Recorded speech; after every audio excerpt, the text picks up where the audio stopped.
Yo, that was an intense first episode. Are you kidding me? I am not gonna lie. Like the first few, I would say 20 minutes of the episode really kind of confused me with Kirito being a kid to being in this.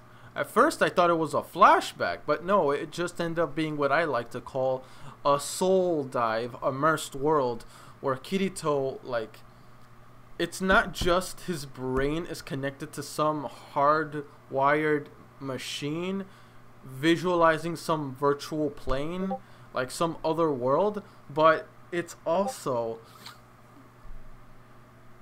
how I'm sorry, how can I say this? Because they gave you a lot of information. Like they jam packed your brain with so much information this episode, but it was like a world.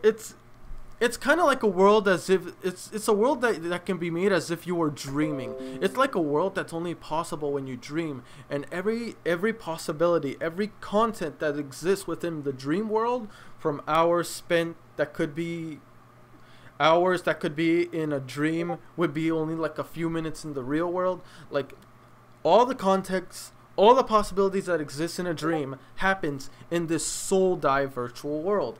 And I'm here thinking like, bro, why would you immerse yourself into that? That's low-key pretty damn dangerous. I'm just saying. Like, you'll never catch me doing that. Hell no. A nerve gear, like, full dive, or awesome gear, whatever you call the gear thing. Shit. Whatever you call that gear device. It's already bad enough connecting your brain to some machine, but now your soul, your whole being, your soul, which is your being, is being immersed, not trapped, but immersed within a virtually created realm, where like you can spend a month in that game, and like what happened, like, cause it turned out like the swinging, like that one guy, Yujiro, that's how you say his name, right? Yujiro. It was like a few months, right? Like a month or so, and that's how long Kirito like said he was in there for, about a month. And it's crazy though, because like bro was in there for his whole existence was in there for a month. That's crazy. Like, god damn, dude, how can you do that crap? Hell no. Red flags. I don't care if it's a job. I mean, I will admit it's like the easiest job you can do, but it's like, I don't know, man. It seems a little dangerous to me. But that's my opinion. But either way, the second half is where it really picked up for me. When who was that guy, by the way? I know he's the last member of Laughing Coffin. But who was he specifically, guys? If they did mention him before, like I'm sure he was more mentioned in the first half of season 2 for SAO with the Gun Gale arc. If you guys can summarize him just briefly in the comment section below, whether it be on my redirect on my YouTube redirect or on my Discord, please let me know. That'd be really great. But bro, I'm not gonna lie, that first half was alright. So I'm sure a bigger part is gonna be played. It looks like Kirito and Yujiro are grown a bit, so I'm not sure whether Kirito is gonna spend like years, like what would feel like years in that game would be maybe a few months in the real world. So it feels like, because Kirito's starting off as a kid there, so does that mean he's gonna age in that world? That is nuts. That is hella nuts, bro. No freaking way you'll get me to do crap like that. Like, spend years in that game? That's what I'm assuming. Because he went from toddler to basically adults, pre-adults, like later on, unless, since he experienced it as a kid, now when it goes back a second time, he's just straight up gonna be his age there. And I'm guessing everyone else that was involved with him would age around the same time as he did previously from his last records he was in there. But right now, what I'm concerned with is that dude from Laughing Coffin got him with that injector. That injector, he got him on his shoulder. So is Kirito gonna be okay?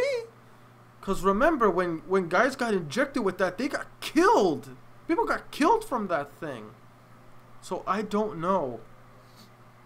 Like, what's gonna happen, bro? Like, I don't know what's gonna happen here. The dude, but I'm just saying, bro, Kirito, if you saw that guy lurking at you the whole time, why didn't you go as a group with your people? Why didn't you tell your people, your friend Agil, however you call him, like, why didn't you tell him, like, hey, bro, that guy right there, yeah, that guy right there at the corner, like, don't look at him, but just trust me.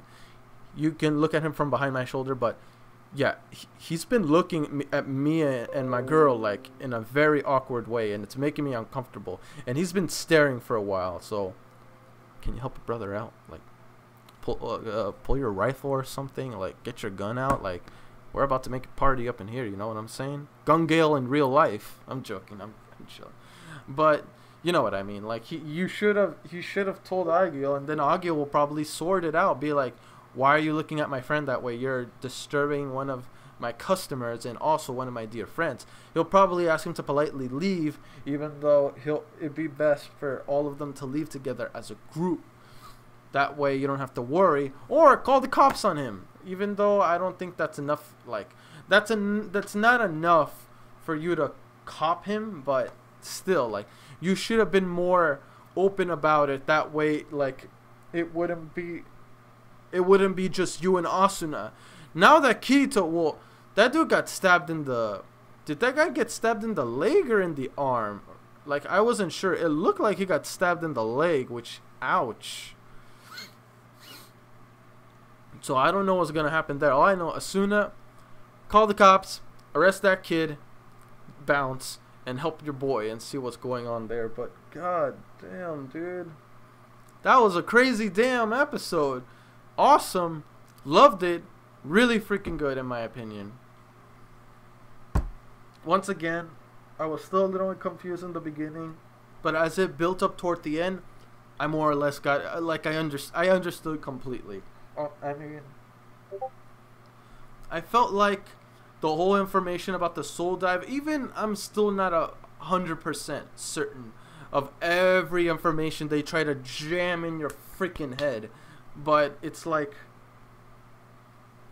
I get it for the most part. There's probably a little, like, I get the gist of it, but not the whole package. So if you guys can explain me further on that too, that'd be great. Because it kind of confused me a bit, I'm not going to lie. Because it felt like history class. No, it felt like science class all over again. But yeah. Other than that, really great for first episode. It was an hour long. You can tell. I mean, they cut off the in-between breaks, but it was more or less like an hour long episode. It was great. It was really good. I loved it. Loved it, loved it. It looked like the group is spending time in the Gun Gale Online game. So, but obviously that was just in the beginning. They're probably not going to go back to it because Kirito is going to be more immersed in the Soul Dive game or Soul Dive virtual world that everyone else is probably going to get in there too as soon as something bad happens. Like, what if legit Kirito did die? Hear me out. What if Kirito legit died and he's in like a coma like state? This is my theory. I don't know anything about this arc, even though apparently people told me there was a light novel. I don't know about it. I don't usually read light novels. I just watch the show, guys. Unless maybe if it's a manga, then maybe. But no, I did not read the manga if it existed. But what if right now he's in like a coma-like state, right? And because of the situation, the dude that's on the Project of Wrath connects Kitty. It's basically like the whole incident with Yuki. You know, Yuki from the second half of season 2. It may be something like that, to where not to that extreme to where like if he's disconnected with the machine he's dead, but more like if he's connected to this virtual world, it'll keep his life lingering because his soul is still like mobile. It's not deceased, it's still working, but in another world. Meanwhile, they could probably find a technology or something to help Kirito in his condition without him dying. That's my guess, that's my theory. I could be wrong on that, but that's what I think. But either way, guys, that's it. Questions. Questions.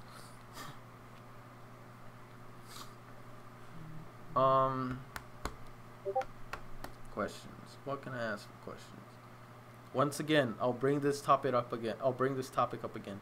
Do you feel like Kirito's obsession with how far he can take his virtual dive a bit too dangerous and could ultimately be his undoing? Do you believe that? Yes or no, and tell me why. Second dang question. What could be another good question?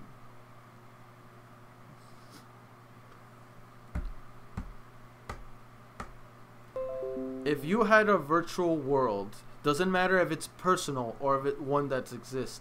If you can dive into a virtual world where your soul is even immersed in it too, what would it be? It could be anything. It could be anything. Anime, real life, personal if you want to. If you don't want to say something personal, that's fine. But if there was a virtual world you can dive yourself into for however long and it acts same way like the soul dive technology that Kirito was talking about, what would it be? How long would you stay with it? Or would you stay forever? Tell me why or why not if you decide not to. Let me know in the comment section below. Remember to like, comment, sub if you haven't already. It really motivates me to put out more content out there for you guys.